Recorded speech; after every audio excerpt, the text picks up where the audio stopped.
सदैव good morning everyone, Radhe Radhe. परहित में ही रत होता है, स्वसुख वांछा उसमें नहीं होती, उसका मन और इंद्रियां उसके अधीन होती।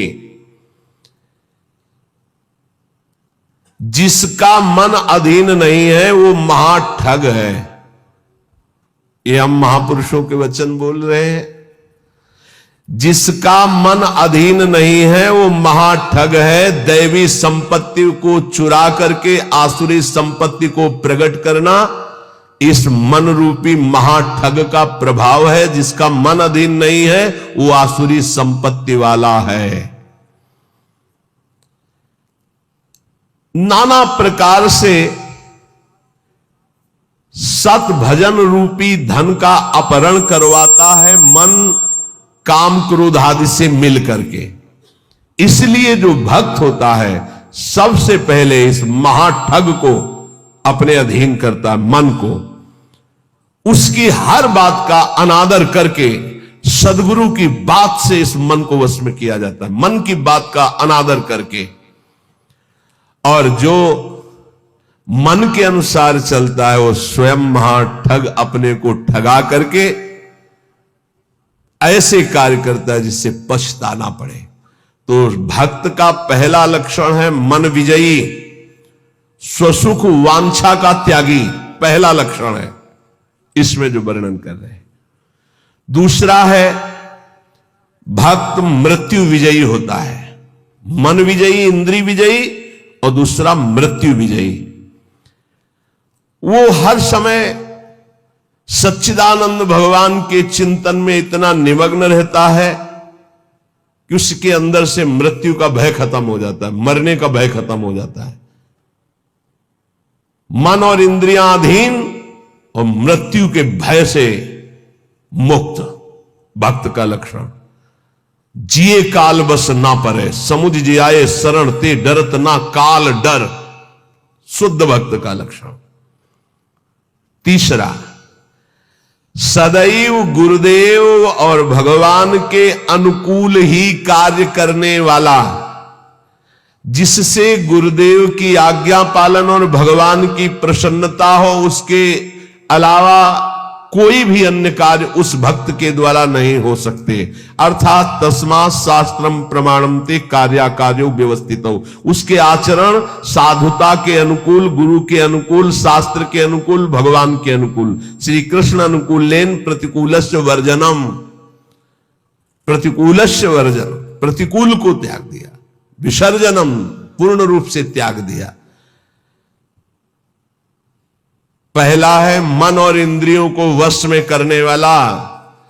अगर मन और इंद्रियों को वश में नहीं किया तो महाठग होगा, क्योंकि मन बहुत ठगी है। वो सारी देवी संपदा को चुरा कर आसुरी संपदा प्रकाशित करता है, इसलिए उसका स्वभाव ठगी हो जाएगा। जो मन और इंद्रियों को वश में नहीं किया, ठगी का मतलब पाखंड, बाहर से बड़ा और अंदर से पोला, अंदर से वही काम क्रोध लोभ मोह मद की प्रवृत्तियां, वही धन, वही भोग वासनाएं।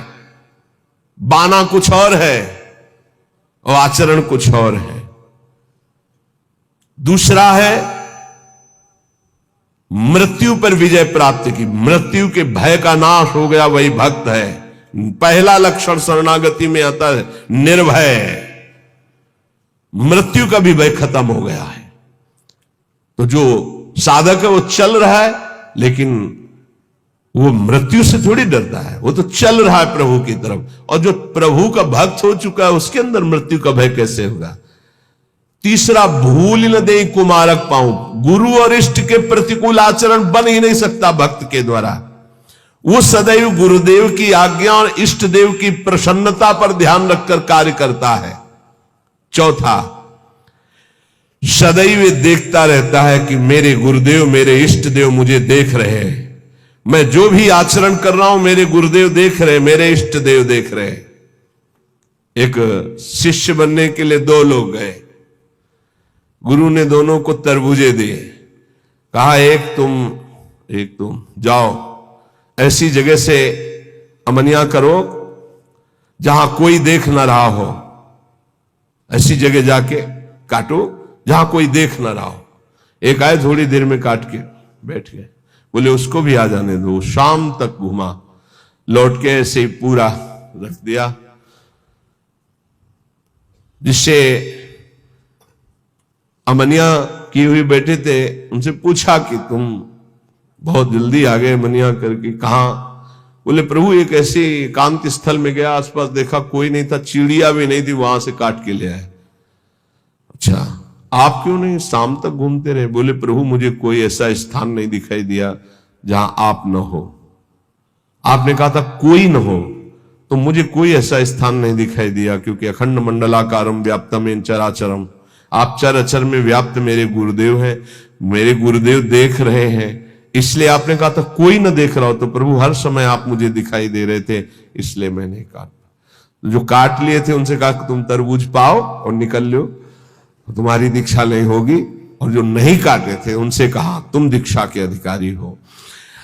ये चौथा, जो हर समय ये देख रहा है कि मेरे गुरुदेव मुझे देख रहे हैं, मेरे इष्ट देव मुझे देख रहे हैं, मैं जो भी आचरण कर रहा हूं मेरे गुरुदेव देख रहे हैं।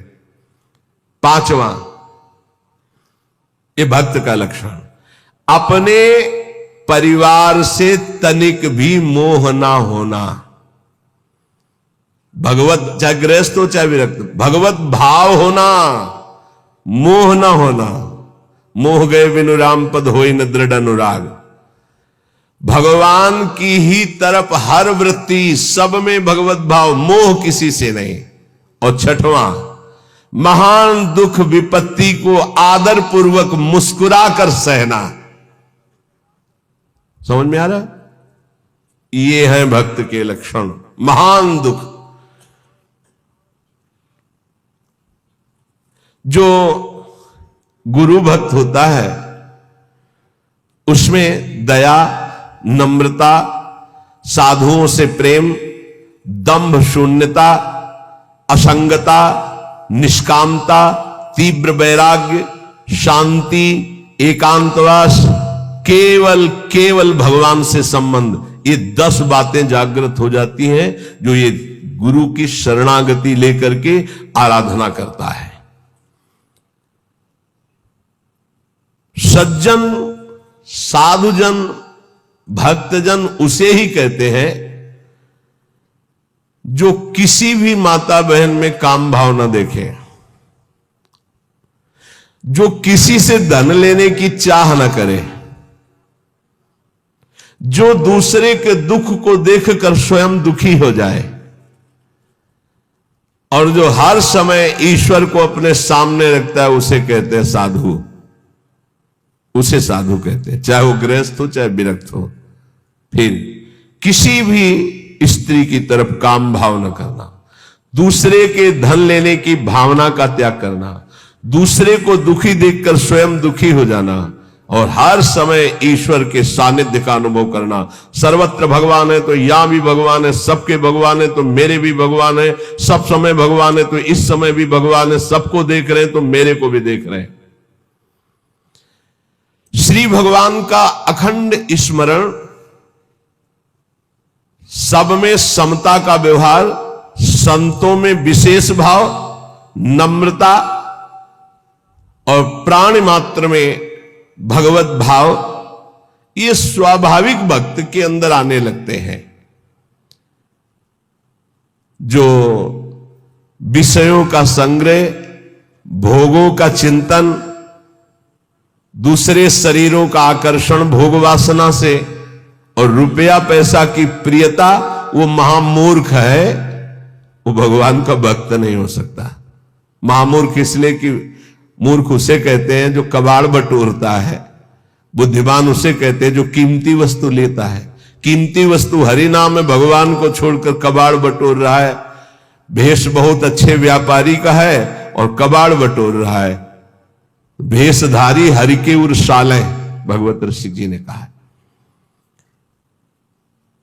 जब तुम्हारे सामने धर्म और भजन की बात आवे तो उसे कल के लिए मत टालिए, तुरंत उसे स्वीकार कीजिए। और जब पाप की बात आवे तो तुरंत कल के लिए टाल दीजिए, उसको लंबा टाल दीजिए। शायद अभी बुद्धि ठीक नहीं है, उसको लंबा टाल दीजिए। लेकिन धर्म और भजन और सेवा की बात जब आवे तो उसे कल के लिए मत टालिए, अभी काल करे सो आज कर, आज करे सो आप, पल की में परले होएगी बहुर करेगो कब।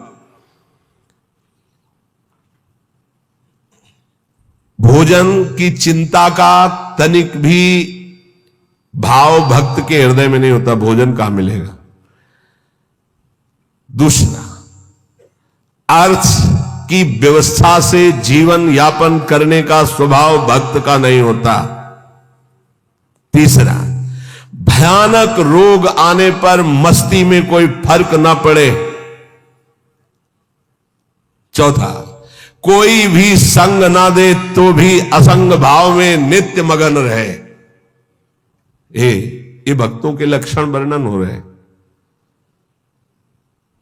भोजन की चिंता का त्याग, धन की व्यवस्था से जीने की भावना का त्याग, भारी रोग की स्थिति में मस्ती में कोई फर्क ना आवे भक्त का लक्षण, और किसी के भी संग में उसकी कोई रुचि नहीं है, असंगता का उसको सुख है।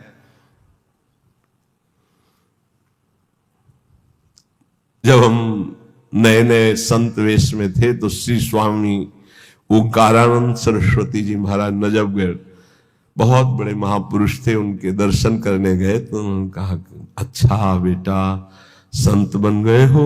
पहले से वो कृपा करके घर जाया करते थे, बहुत से संत भगवान जाते थे, तो बहुत अच्छा बहुत अच्छा। देखो बेटा संतों का जीवन, आज उसे लिखा पाया है, हाँ वहां तो उसने समझाया था तो समझ गए। जो संतों में लक्षण, तो वो श्वान के 10 लक्षण महान संतों में पाए जाते हैं, ये लिखी है इसमें बात। और वो बात हमको बचपन में बताई थी, इसीलिए जो आप लोग सुनते हैं सब संतों की जूठन है, महापुरुषों के अनुभव, जो छाती का अनुभव सब मिलाकर, तभी आपको जो कुछ भी वो तभी अनुभव में आता है। उन्होंने उनके श्रीमुख से, जो ये तो अभी तो बताएंगे, उनके श्रीमुख से कि बेटा, बोले पहला लक्षण, एक बार मैं भिक्षा मांगने गया तो जिसके दरवाजे पे गया तो उसने कहा रुको, रुक गए। क्यों रुके? चल भाग यहां से। मैं चल दिया। स्वामी जी रुको रुको रुको, आ जाओ। फिर गए, बोले 7 बार बेटा उसने दबकाया, 7 बार भगाया, 7 बार मैं वापस गया, 8वीं बार उसने भिक्षा दी। ठीक बोले, कुत्ते का ऐसा ही स्वभाव होता है, ऐसे करके रोटी डालो, डंडा मारो, फिर चल, फिर कुछ करो, फिर आ जाएगा। उसको माना अपमान का किंचन मात्र ध्यान नहीं रहता। ऐसे ही महान संतों का स्वभाव होता है। एक स्वभाव कि आप ऐसे करो, फिर तो एक बार देखेगा, फिर लौट के आएगा, फिर आप डंडा होगा, फिर दबका दो, फिर वो जय बार करोगे तय बार वापस। उसे माना अपमान का बोध नहीं होता। श्वान के ये 10 लक्षण महान संतों में पाए जाते हैं।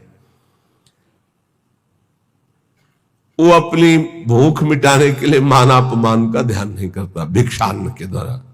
इसमें केवल इतना संकेत विस्तृत से उन्होंने बताया था। दूसरा, बोले बेटा जब बंदर सर्प को पकड़ लेता है, बोले तुमने देखा नहीं होगा, मैंने देखा, ऐसे वो फन पकड़ता है, पेड़ में ऐसे रगड़ता, फिर कान में लगाता है, अगर वो सूंघ हुआ जरा सा फिर रगड़ता है उसको। बोले उसके मरने पर भी 100 बार रगड़ता है उसको। बोले मैंने देखा।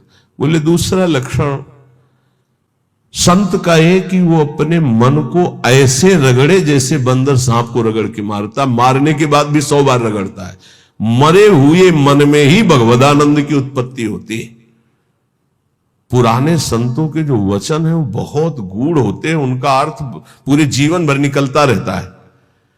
मन को जिसने मार लिया वही महात्मा, मन को जिसने चेला बना लिया वही जगत गुरु, मन को जिसने परमात्मा स्वरूप कर लिया वही जीवन मुक्त महापुरुष हो गया। सारा खेल इस मन के ऊपर है। तो कह रहे पहला कि भूख मिटाने के लिए माना अपमान का बोध न रखना, जो भी बताया। दूसरा, जैसे श्वान का कोई पर्सनल घर नहीं होता है, पर्सनल घर दरवाजे पे भी पड़ा रहता है। अच्छा, जहां मिला वहां पा लिया, दरवाजे पे पड़ा है। बोले जो भगवदा अनुरागी विरक्त होते हैं उनका निज ग्रह नहीं होता, वो भगवत ग्रह में वास करते हैं।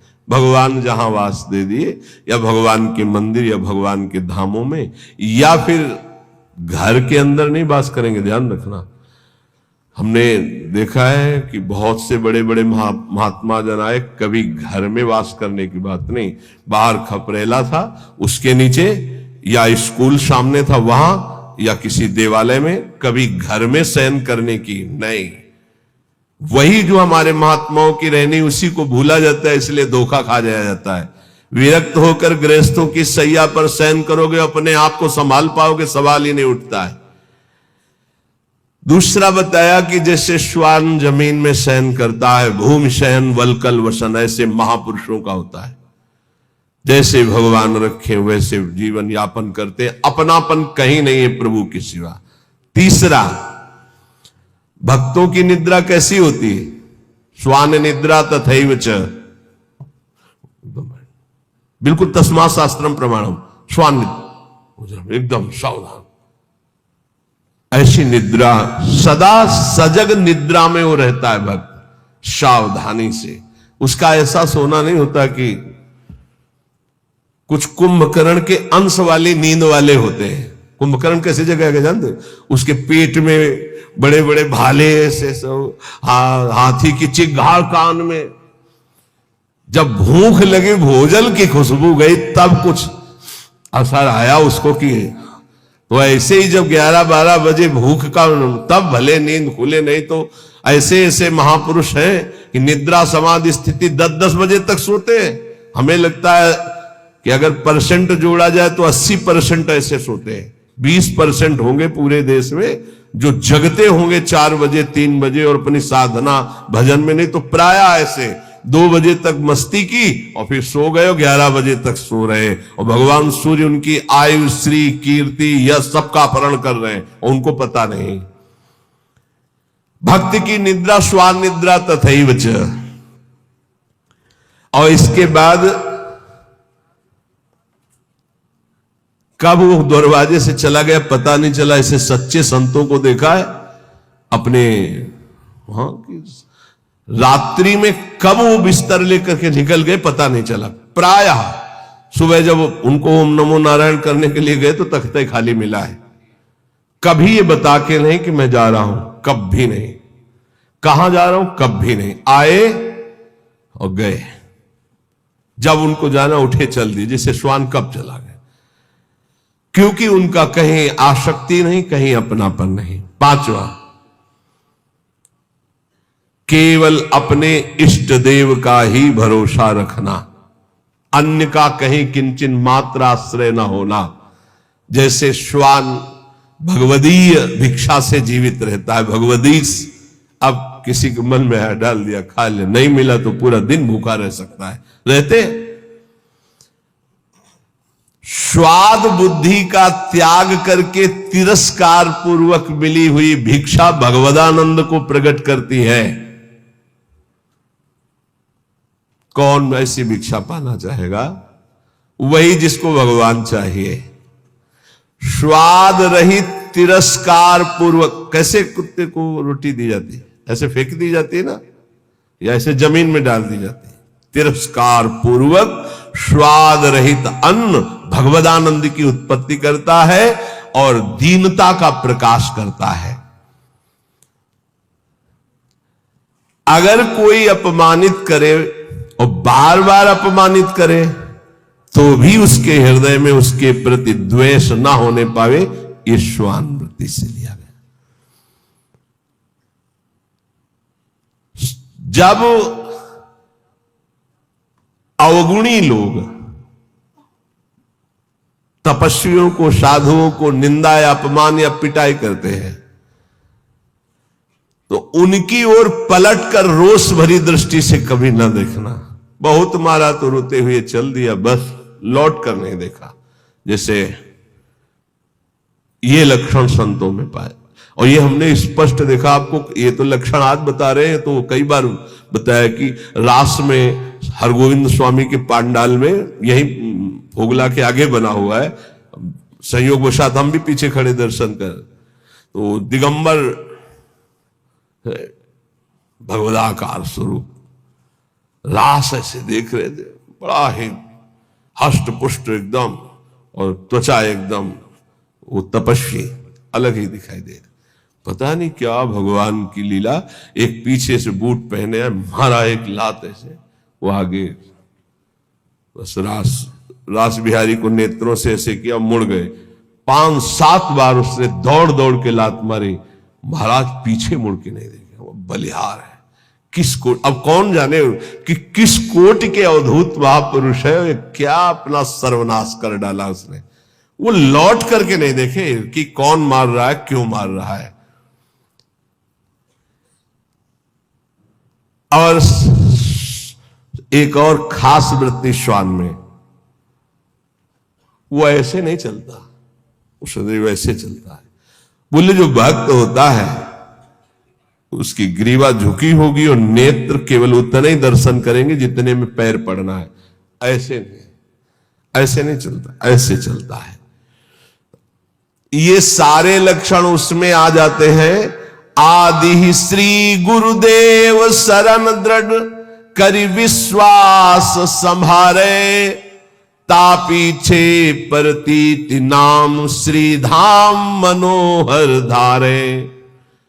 सबसे पहले जो गुरुदेव की शरण होकर उनकी आज्ञा पर चल पड़ा, और विश्वास जो गुरुदेव ने नाम दिया, मंत्र दिया उस पर, तो गदगद बानी पुलक तन नैन नीर मन पीर, नाम रटत ऐसी दशा होत मिलत यदुबीर।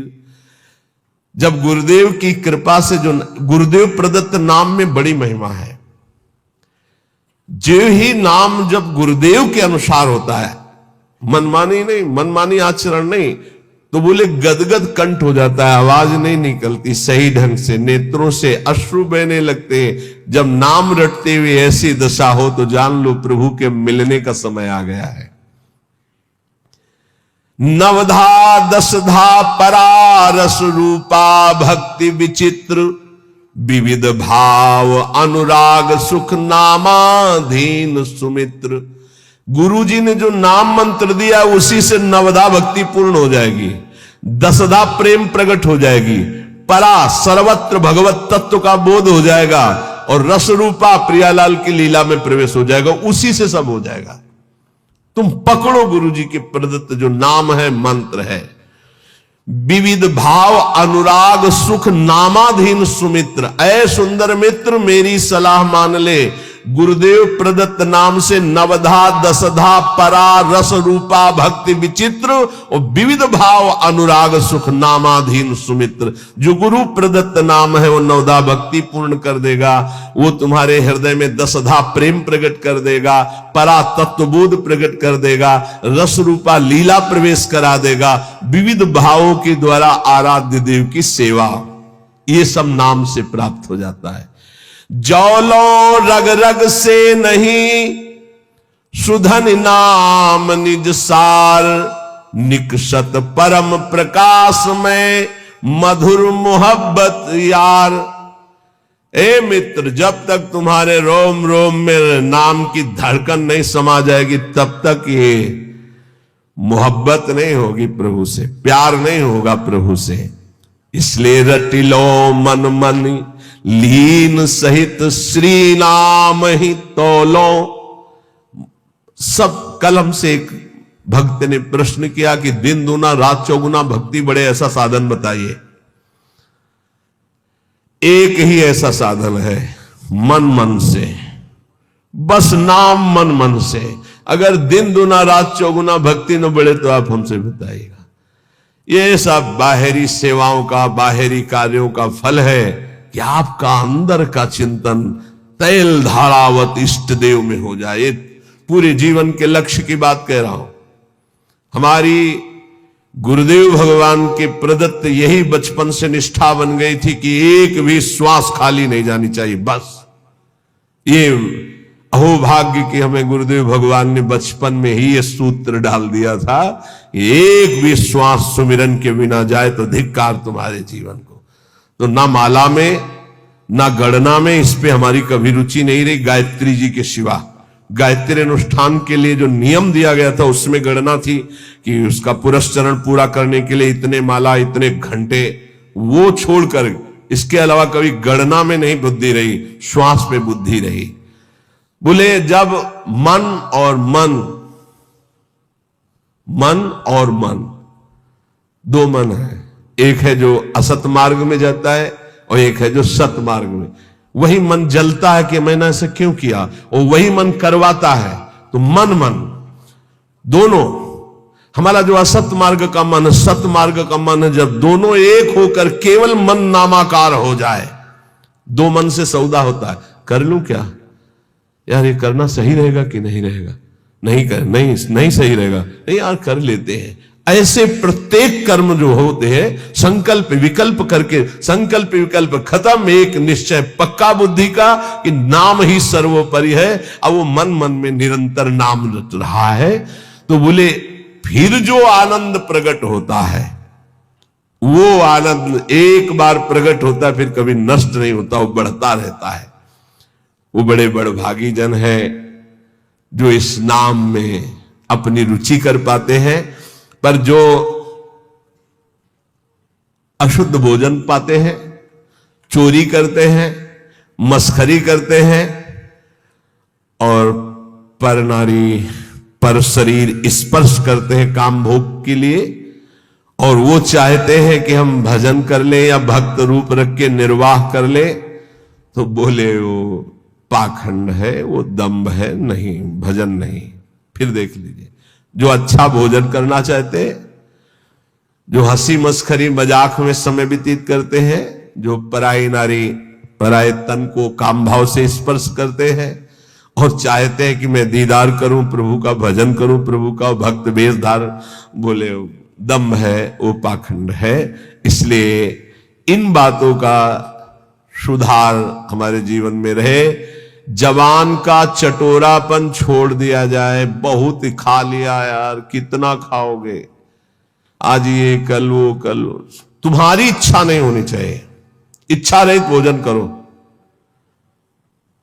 देखो ये बात बैठा लीजिए, बहुत जरूरी है। इच्छा रहित, इच्छा क्या है तुमसे खुद पूछा जाए तो तुम्हारे हृदय में ढूंढने पर इच्छा ना निकले आज क्या बनना चाहिए, तो आपके हृदय में ही नहीं आना चाहिए कि क्या बनना चाहिए, ये नहीं होना चाहिए। तो ये चटूरापन गया, मस्खरी हंसी मजाक है।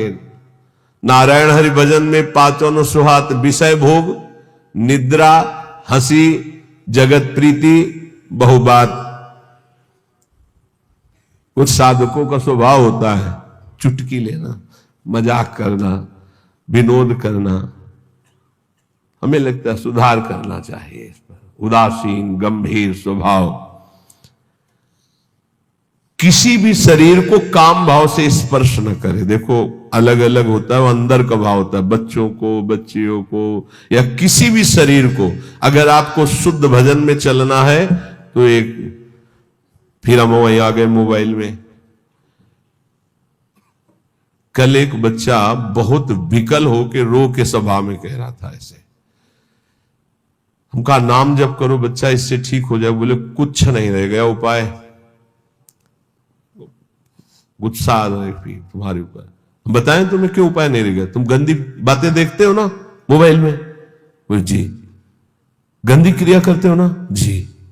अगर आप, यहां तो शास्त्र में लिखा है स्पर्श मत कीजिए काम भाव से किसी भी शरीर को, चाहे पुरुष शरीर हो, चाहे स्त्री शरीर, चाहे बच्चा, किसी को भी। वैसे तो ऐसे क्यों स्पर्श करो किसी को? पर अगर कभी तो किसी को उठाने के लिए, गिराने के लिए क्यों स्पर्श करो? काम भाव ऐसे नहीं। अगर आप मोबाइल रखते हो तो भैया बचना, बहुत खतरनाक है और बहुत अच्छा है। दोनों बात। अच्छा है कि सत्संग सुन के आप सुधार कर सकते हो। बुरा इतना है कि सबसे ज्यादा खतरनाक ये है, नवीन अवस्था में जिस प्रपंच से बचने के लिए हम एकांत सेवन करते हैं, उसी एकांत में सिटकिनी बंद करके ये मोबाइल से जो आजकल देखने का गलत, ये बहुत बड़ा संस्कारहीनता पैदा करता है।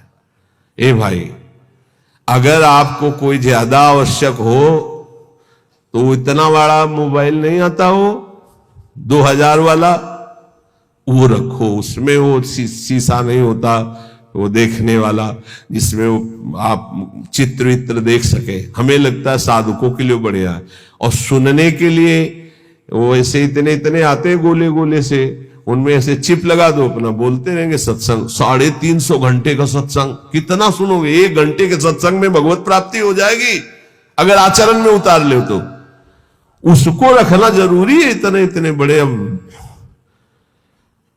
बच्चे ज्यादा पसंद करते हैं उसको, नौजवान ज्यादा पसंद करते हैं। क्यों? थोड़ा उसमें इज्जत भी बनती है ना, वो बड़ा वाला।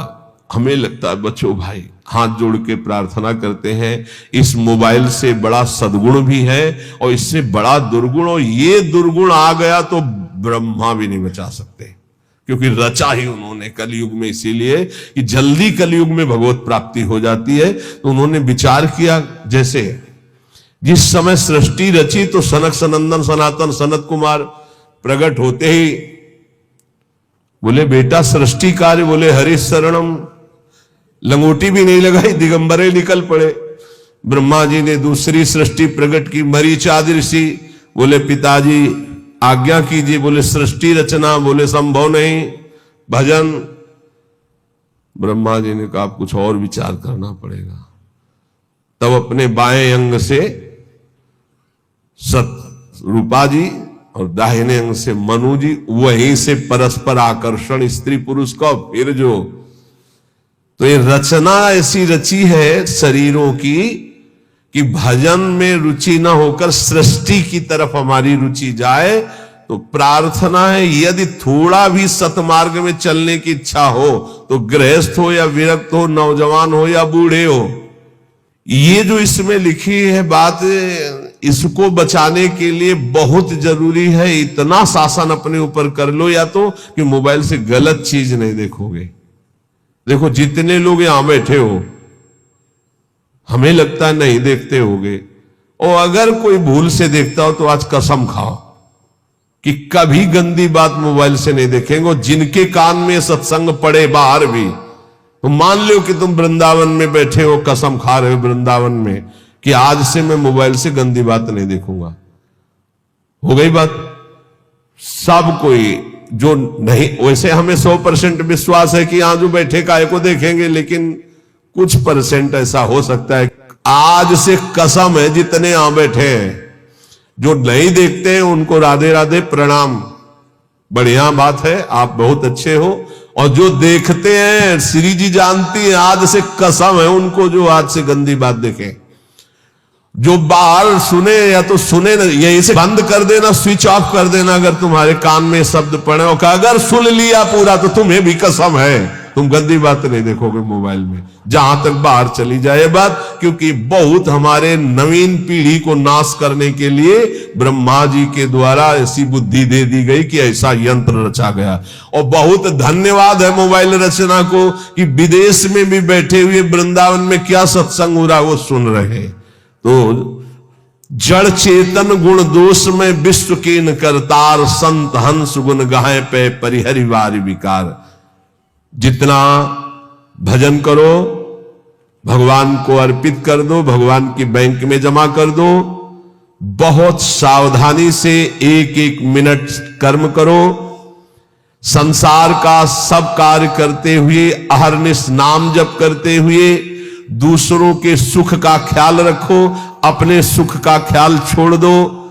आलस्य, प्रमाद, ये बहुत बड़े शत्रु हैं मानव जीवन के। किसी काम में आलस्य मत करो। ना करने योग्य कार्य को बहुत लंबा टालो, करने योग्य कार्य को तत्काल करो। जब तक तुम्हारे ऊपर भयानक रोग और दुख नहीं आ जाता, तब तक मृत्यु से बचने का उपाय कर लो, नाम जप। अगर दुख आ चुका है तो फिर शरणागत हो जाओ अंदर से, तो भगवान भजन प्रारंभ करवा देंगे। कभी आमदनी की भावना भजन करने वाले में ना आने पावे। कितना आया अमुक प्रोग्राम के बाद आमदनी की भावना ना आने पावे। कम बोलो, कम खाओ, कम सो, अधिक नाम जप करो, सत्संग करो, एकांतवास करो और अपने जीवन धन प्रभु का दृढ़ भरोसा रखो कि इसी जन्म में भगवत प्राप्ति हो जाएगी।